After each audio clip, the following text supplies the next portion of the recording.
The year was 1914, and Europe stood like a row of loaded cannons, silent, but ready to fire at the slightest spark. The streets of London bustled with carriages and the chatter of optimism. Few could imagine that within months, the continent would descend into one of the darkest chapters in human history. Edward Carter, a British diplomat, sat in his London office overlooking the River Thames.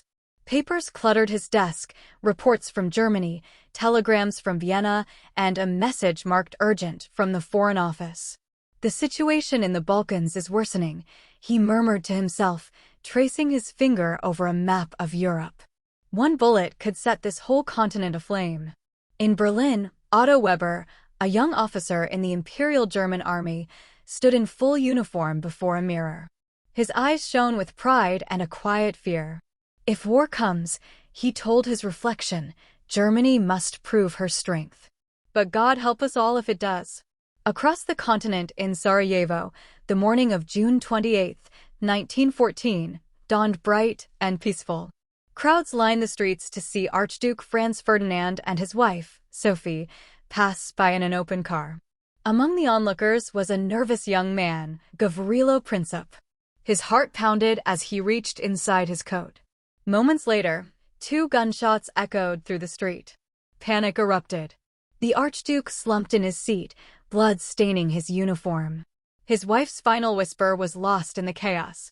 The assassin fled but was soon captured, shouting, "I am a Serb. Long live Yugoslavia." Across Europe, telegrams flashed between capitals.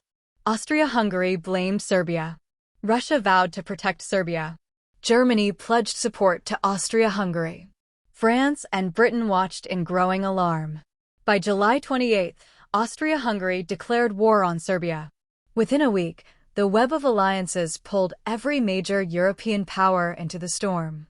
Soldiers cheered in the streets, waving flags and shouting, "It will be over by Christmas." But none knew that over 65 million soldiers would march to war, and more than 16 million people would never return. In Paris, Marie Duval, a young nurse, wrote in her diary, "The boys are leaving for the front tomorrow. They march with songs on their lips. If only they knew what songs will be sung for them later, songs of mourning, not of victory." The world was no longer on the edge. It had stepped over. By August 1914, Europe roared with the sound of mobilization. Steam trains shrieked across the countryside, carrying men in uniforms, rifles on their shoulders, and songs of victory on their lips. In London, Thomas Reed, a 20-year-old clerk, stood with his mother at the train station. "It's our duty, Mum," he said, forcing a smile. "They say it'll be over by Christmas." His mother held his hand tightly. "Just come home, Tommy. That's all I ask." Flags waved.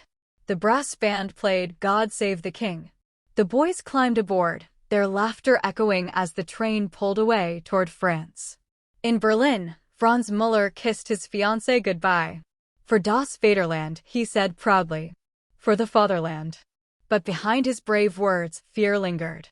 His train was bound for Belgium, where Germany's army was already advancing. The war machine rolled forward. Germany invaded Belgium, a neutral nation. The world was shocked.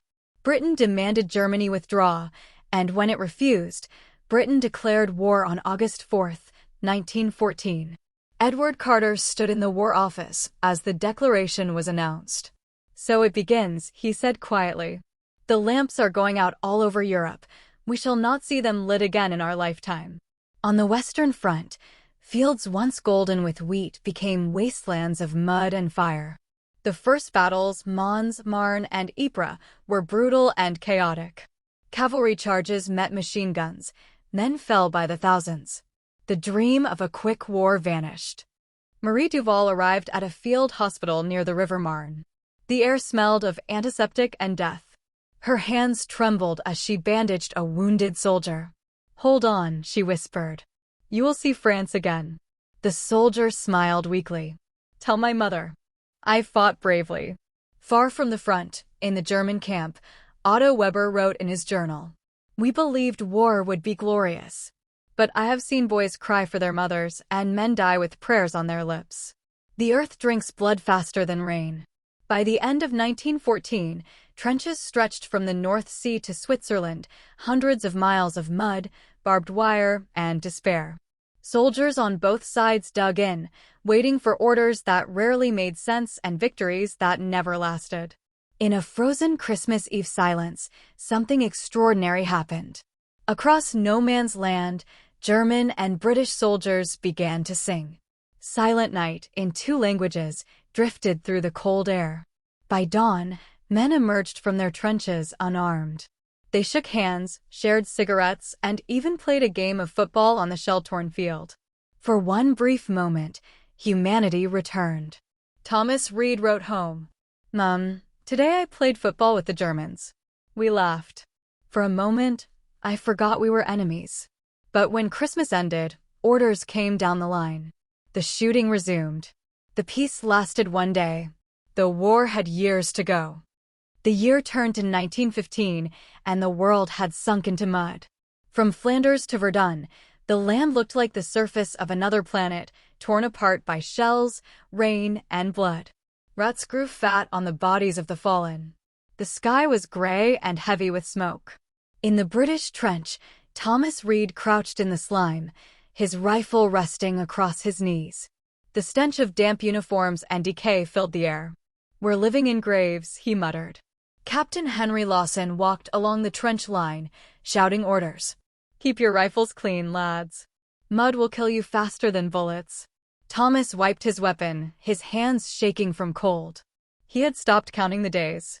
The letters from home were his only warmth. Across no man's land, Franz Müller huddled in his own trench. He read a letter from his fiancée by candlelight. "Dearest Franz, I pray every night for your safety. The newspapers say the war will soon end. Please come home." He smiled faintly. "Soon," he whispered. "They all say soon." But both men knew better. The lines barely moved. For every yard gained, thousands died. Between them lay a wasteland of barbed wire, shell holes, and the unburied dead. Marie Duval, in a field hospital near Ypres, worked day and night. She had seen everything: shattered limbs, blinded eyes, gas burns, and the silence of death. "We patch them up," she told another nurse, "and they go back. Then they come again, or they don't come at all." Her uniform was stained, her face pale, but her resolve was iron. Each life she saved was a victory in a war where victory seemed meaningless. One cold night, Thomas and Franz stared out over the same stretch of ground. A flare burst overhead, lighting the landscape in ghostly white. Both men saw the shapes of corpses caught on the wire, young, still forgotten. The flare faded, and the darkness returned. In the command dugout, Captain Lawson read a message from headquarters: "Preparations for major offensive. Hold positions. Reinforcements delayed." He sighed. "Hold positions. That's all we ever do." Later, when the shelling began again, the ground trembled like thunder. Men pressed their faces into the mud. Thomas prayed silently, clutching a photo of his mother. Franz crossed himself and whispered a psalm. When dawn broke, the trenches were half flooded. The dead and the living shared the same mud. Thomas helped drag a wounded comrade to the aid post. "We're all ghosts now," the man whispered before dying in his arms. Back in her hospital, Marie received wave after wave of stretcher-bearers. Ypres, one doctor said grimly, was hell itself. In her diary that night, she wrote, "They say war builds heroes. I see only broken men." April 1915, Ypres, Belgium. A strange, greenish mist rolled across the battlefield as the sun dipped low behind the horizon. The wind was still, then slowly shifted toward the Allied lines. The German soldiers waited, wearing strange masks over their faces. Otto Weber, standing behind the line, gave the signal. Hissing filled the air as thousands of gas cylinders were opened. A thick cloud of chlorine gas began to creep across no man's land, silent and deadly. The Germans watched as it drifted toward the British and French trenches. On the other side, Thomas Reed sniffed the air and frowned. "Smells like bleach," he said. "What's that, Captain?" Captain Lawson looked up, his face tightening. "Gas! Gas!" he shouted. Panic erupted. Men scrambled for their masks, some had none. They soaked rags in urine, pressed them to their faces, and prayed it would work.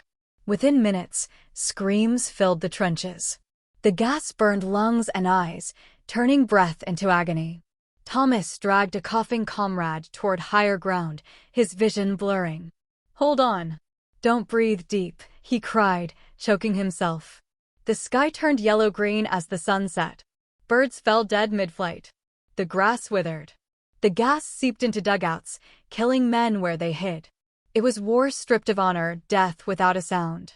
Across the field, Franz Müller watched through his mask. He felt sick, not from the gas, but from guilt. "Is this victory?" he muttered. "Men dying like insects?"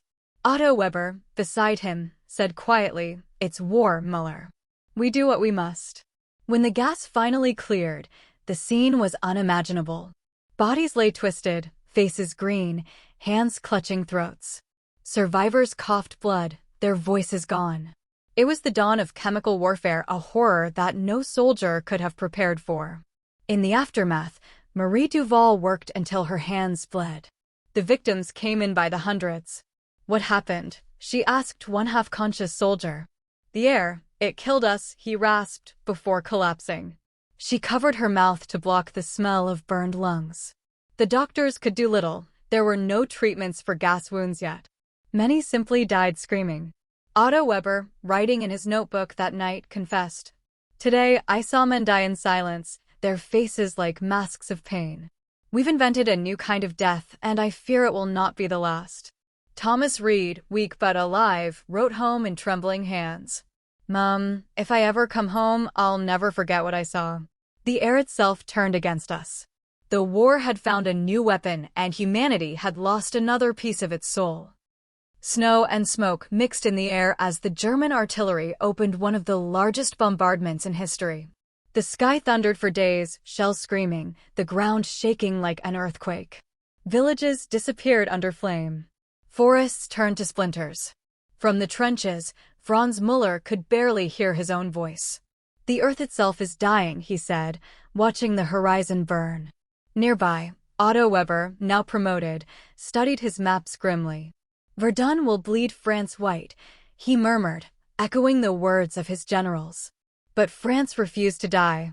Marie Duval arrived at a makeshift hospital just outside Verdun. The building trembled with each distant explosion. She looked around. There were too many wounded, not enough beds, not enough morphine. "We need more help," she cried. Another nurse shook her head. "Help is gone, Marie. It's only us now." The French soldiers coming in were covered in mud, ash, and blood. Many could no longer speak, their eyes hollow, their souls spent. The phrase on everyone's lips was "Ils ne passeront pas," they shall not pass. High on the line, General Philippe Pétain commanded calmly amid chaos. "Courage," he told his men. "Hold Verdun, and we hold France." The battle became a living nightmare. Day and night, shells fell over 60 million in 10 months. Forts were captured, lost, and recaptured. Men lived in the open, without rest, without food, without hope. Franz Müller, on the German side, was ordered to advance across ground that had once been a forest, now only smoking craters and bones. "Forward," shouted his officer. He stumbled over corpses and fragments of trees. Bullets whistled past. He fired blindly, then dropped beside a dying French soldier. The man whispered in broken German, "We are the same, you and I." Franz froze. The words struck deeper than any wound. In the hospital, Marie Duval received another wave of casualties. She worked without sleep, whispering prayers over the dying. "You're safe now," she told one boy. "You're home." The boy opened his eyes, smiled faintly, and said, "Verdun. We held Verdun," before his hand went limp. When the shelling finally eased months later, Verdun was still in French hands, but at a terrible cost. Over 700,000 men were killed or wounded. Otto Weber, writing in his journal, confessed, "We were told victory would come at Verdun. Instead, we found eternity." Marie Duval, exhausted, looked at the ruins of the city and whispered, "No one wins in a place like this." July 1, 1916, the Somme, France. At dawn, a deep rumble filled the air. For a week, the British artillery had shelled the German lines, firing 1.5 million shells. The soldiers in the trenches believed nothing could have survived. "After this," said Thomas Reed, adjusting his helmet, "we'll just walk across." Captain Henry Lawson nodded grimly. "Keep your head low, Reed. The Huns not dead yet." Whistles blew. The men climbed out of the trenches, rifles in hand, marching toward the German lines in neat rows. The air was thick with dust and smoke, but no bullets. For a heartbeat, it felt easy. Then the machine guns opened. The German guns had survived the bombardment, hidden deep underground. A wall of fire tore through the British ranks. Men fell like wheat before a scythe. Screams echoed across the fields. Thomas Reed dropped to the ground, crawling through the mud. "God, where's the cover?" he shouted. All around him, his comrades were falling, thousands within minutes. By the end of that first day, 57,000 British soldiers were dead or wounded. It was the bloodiest day in the history of the British Army. In a dugout, Franz Müller reloaded his weapon again and again. His hands trembled. "They keep coming," he whispered. "Why do they keep coming?" Otto Weber, observing from behind the line, felt no triumph. "This is not war," he muttered. "It's slaughter." The battle raged for 141 days. The land turned into an ocean of mud and craters. Men drowned in shell holes. Horses vanished beneath the mire. New machines tanks rolled onto the field for the first time, steel beasts groaning through the smoke. Thomas Reed, surviving day by day, wrote home, "Mum, the sky is never clear. The earth is never still. The Somme is fire and water, and we are trapped between them." In hospitals across France, Marie Duval treated endless lines of the wounded. "They send them faster than we can save them," she said softly, washing another bandage in bloody water. When the Somme finally ended in November 1916, the front lines had barely moved. Over 1 million men were dead or wounded for a few miles of ground. In a shattered trench, Captain Lawson sat beside Thomas Reed, staring at the desolate horizon. "Do you think it's worth it, lad?" Thomas stared at his muddy hands. "I used to. Not anymore." The sun set over a landscape of broken steel and nameless graves. The world was learning that victory had no meaning in a war like this. 1917. 3 years had passed. The war had devoured nations, families, and faith itself. Soldiers no longer asked when it would end, only if they would live to see another sunrise. In the mud of Passchendaele, Thomas Reed stood ankle-deep in water, staring at what had once been a village. The rain never stopped. The ground swallowed men and horses alike. Captain Lawson shouted above the thunder of guns, "Reed, keep your section moving. The ridge won't take itself." Thomas looked at the horizon, a swamp of craters and broken trees. "It's not a ridge," he muttered. "It's a graveyard." The British advanced a few hundred yards that day and lost thousands of men. Every step forward was paid for in blood. Across the lines, Franz Müller crouched in his trench, coughing from exhaustion. The German army was starving, rations had been cut, and morale was collapsing. "My brother writes," he told a comrade, "that the children in Berlin eat bread made from sawdust." He smiled bitterly. "We fight for an empire that can't even feed its own." Otto Weber, now weary and gray at the temples, received new orders from high command: "Hold the line at all costs." "At all costs," he repeated softly.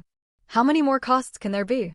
Meanwhile, in Paris, Marie Duval worked alongside new nurses, among them Emily Carter, an American volunteer with bright eyes and a determined heart. "You came all the way from America?" Marie asked. Emily nodded. "We can't stay out forever. The ocean can't hide us from this." Her words proved true. When Germany resumed unrestricted submarine warfare and an American passenger ship, the Lusitania, was sunk with civilians aboard, the United States could no longer remain neutral. April 6, 1917, America entered the war.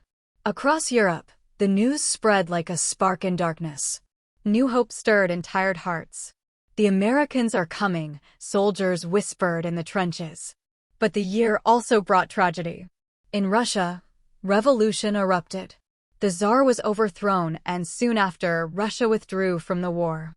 The Eastern Front went silent, allowing Germany to turn its full power west. Thomas Reed, now a hardened veteran, watched as younger recruits arrived, boys of 18, smiling like he once had. He wanted to warn them, but what could he say? In a hospital near the front, Marie Duval wrote in her diary, "We have seen too much. The young come fresh and eager, but war is a beast that eats its children. I pray America brings an end to this madness." That night, as the guns continued to roar, she stepped outside. The sky above was filled with searchlights and silent stars. "How many souls have gone to those stars?" she whispered. The war, now global, trembled on the edge of its final act. Spring 1918. Germany launched its final great offensive, desperate to win before American reinforcements arrived in full. The attack thundered across the Western Front. For a moment, it seemed the Germans might reach Paris again. Thomas Reed and Captain Lawson were thrown into the fight near Amiens. "They're coming like a storm," Lawson shouted as artillery shook the ground. Thomas loaded his rifle, his heart pounding. "Then we'll stand like a wall." The Germans advanced in waves, gray uniforms through clouds of smoke, shouting "Vorwärts." Machine guns rattled. Fields burned. The front line bent but did not break. Across no man's land, Franz Müller ran forward under fire, exhaustion and hunger weighing on every step. He looked around, half his unit was gone. "This isn't victory," he gasped. "It's the end." Behind him, Otto Weber gave orders with hollow eyes. "Fall back to the second line," he said at last. "We cannot hold." The once proud officer now looked like a shadow. By summer, the German army was breaking. Supplies ran out. Men surrendered by the thousands. The Americans arrived in strength, fresh, determined, unstoppable. At Belleau Wood, American Marines charged through machine gun fire, shouting, "Come on, boys. Do you want to live forever?" Even hardened British veterans like Thomas were stunned by their ferocity. Meanwhile, in hospitals near the front, Marie Duval and Emily Carter worked side by side as casualties flooded in from both sides. "So many Germans now," Emily said softly. Marie nodded. "They are boys like ours. The war doesn't care what language you scream in." That summer, another enemy appeared, invisible, merciless. Influenza swept through the camps, killing millions more than bullets or bombs. Soldiers died coughing in their sleep, doctors helpless to stop it. Thomas Reed, lying in a hospital bed after being wounded, wrote weakly, "The world is tired. Even the sky looks sick." By autumn, Germany could no longer fight. Its cities starved, its soldiers deserted. The Kaiser fled into exile. On November 11th, 1918, at 11 a.m., the guns fell silent. In a French village, Thomas, bandaged and pale, heard the sound fade, a silence so strange it hurt his ears. "It's over," he whispered. Marie Duval, standing in the same village square, looked at the gray sky. "Yes," she said. "But what have we won?" Across the field, Franz Müller sat down in the mud, dropped his rifle and began to cry. Otto Weber removed his cap, staring at the horizon. "We built empires," he murmured, "and buried them in the earth." Church bells rang for the first time in years. The world celebrated, but the joy was hollow, haunted by the ghosts of 16 million dead. That night, Marie Duval and Emily Carter walked among the wounded. The stars were bright again. "Perhaps," Emily said, "peace will be different." Marie looked at the sky and whispered, "Peace will never forget their names." 1919 Paris. The guns had fallen silent, but the world still trembled. The streets of Paris were filled with flags and mourning. Black armbands hung from windows beside the tricolor. Soldiers limped home to cities they no longer recognized. Fields once golden were graves now. At a hospital near Versailles, Marie Duval continued her work. The war had ended, but the wounded kept coming, men broken in body and mind. Some nights, she said to Emily Carter, "I still hear the guns." Emily nodded quietly. Peace has its own kind of noise. In London, Thomas Reed returned home after 4 years at the front. The familiar street felt strange, too quiet, too clean. His mother wept when she saw him. "You're home," she said. He smiled faintly. "Part of me, maybe." He tried to sleep, but nightmares came. The screams, the gas, the mud. The sound of the whistle before the charge. The ghosts would not let him rest. Across the Rhine, Franz Müller walked through the ruins of Berlin. Children searched garbage bins for bread. Veterans begged on corners, medals pinned to torn coats. The empire was gone, hunger and humiliation remained. He passed a wall covered in graffiti, "We were betrayed." Franz stopped, reading it again and again. "Betrayed by who?" he whispered. "The world? Or ourselves?" At the Palace of Versailles, diplomats from the victorious nations gathered to decide the shape of peace. Otto Weber, now retired and disillusioned, stood among journalists outside the gates. The old soldier watched as leaders entered: President Wilson from America, Prime Minister Clemenceau from France, Lloyd George from Britain. They spoke of peace, but the air felt heavy with vengeance. Inside, arguments flared over maps and borders. France wanted Germany punished. America wanted lasting peace. Britain wanted balance. In the end, the Treaty of Versailles demanded reparations, disarmament, and guilt, terms that cut deep into the heart of Germany. When the treaty was signed on June 28, 1919, exactly 5 years after the Archduke's assassination, church bells rang again. But in the crowd outside, Otto Weber did not celebrate. "We have ended one war," he said softly, and planted the seed of another. That night, in a small cafe, Marie Duval, Thomas Reed, and Emily Carter met again by chance. They sat in silence, their faces lined by years of sorrow. "To peace," Emily said, raising her glass. Thomas looked into the candlelight. "To those who never saw it," Marie whispered, "and to those who must live with it." The wind outside carried the scent of summer and the memory of gunpowder. 1920, Europe rebuilding. Spring sunlight touched the scarred earth. The trenches had filled with grass, wildflowers grew where men had died.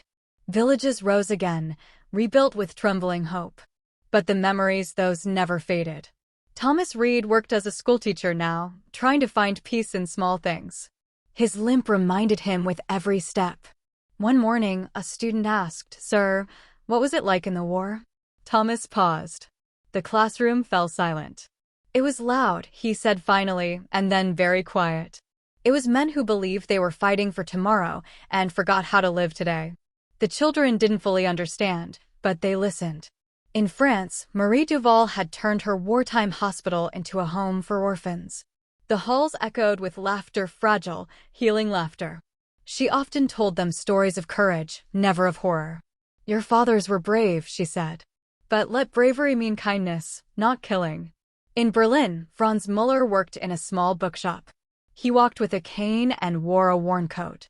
Sometimes, children asked about his medals. "They're reminders," he'd say quietly.